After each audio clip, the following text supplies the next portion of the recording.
Naked ocean swimming, more commonly known as nosing, has been an underground tradition at Point Loma Nazarene University since it moved to San Diego in 1973. Young Hall takes advantage of its prime location and the ocean to help welcome new students by taking them nosing on the first day of school. The administration acted quickly to this act of initiation, which they claim was hazing. 7-year resident director Bill Hunt was fired, and a full investigation was launched as to who was involved and how it got so out of control.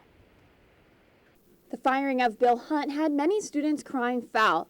However, Point Loma president Dr. Bob Brower describes why hazing is a big deal. The issue with that of hazing is that all of those kinds of activities related to organizations, clubs, an institution like that, any kind of school, is categorized as hazing in the law and also in the policy of the university. A week after the incident occurred in Young Hall, Dr. Brower sent out an all-student email explaining what happened to dispel any rumors that were circulating campus. In the letter to students, Dr. Brower said, "Residential life staff met with the freshmen in Young Hall on Tuesday evening and made a public apology to the students, indicating this action is not consistent with our community values and explained this is a clear violation of university policy. Assured the students we will do all that is possible to see this kind of action does not occur at PLNU." The all-student email was followed by a chapel devoted to discussing what happened and what steps are being taken. Dr. Brower asked students to pray for wisdom for those involved. He also said his hope and prayer would be to see that students acknowledge how inappropriate the situation was and hopes it doesn't happen again. The new Dean of Students, Jeff Bolster, also addressed chapel and said the first week of school had been one of the hardest of his professional life.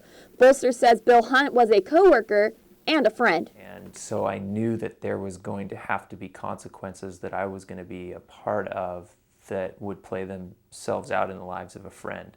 And so I had to walk kind of both of those paths simultaneously, and that was really hard.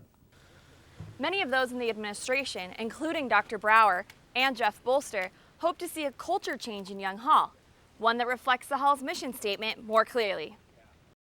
The mission statement of those working in Young Hall is, Young Hall will be a Christian brotherhood which fosters the academic, spiritual, and personal growth of the student and develops a sense of honor and respect in contexts of inescapable love and vital passion. So the administration is calling for culture change, but not all students agree one is needed. As far as the whole culture of Young Hall, I mean, it's going to be what it is, and I don't think it needs to change at all. I don't know.